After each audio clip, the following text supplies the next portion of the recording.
Daily 4 litre பால் வாங்குறேங்க. முட்டை வந்து ஒரு நாளைக்கு 100 ரூபாய்க்கு ஆகுது.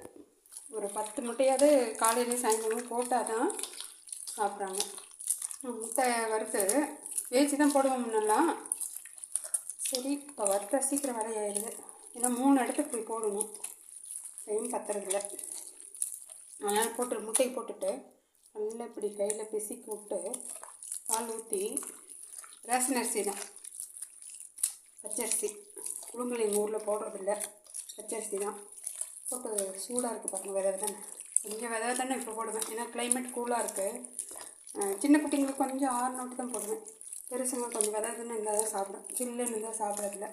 மதியம் செஞ்சு வச்ச சாப்பாடு, அதாவது காலையில் போடுறதுக்கு நைட்டு தூங்க போகும்போது வடித்து வச்சுருவேன். காலையில் வரைக்கும் அது பார்த்தா லேசாக சூடாகவே இருக்கும். அதில் கொஞ்சம் நல்லா சூடாக பால் ஊற்றி முட்டை போட்டுட்டு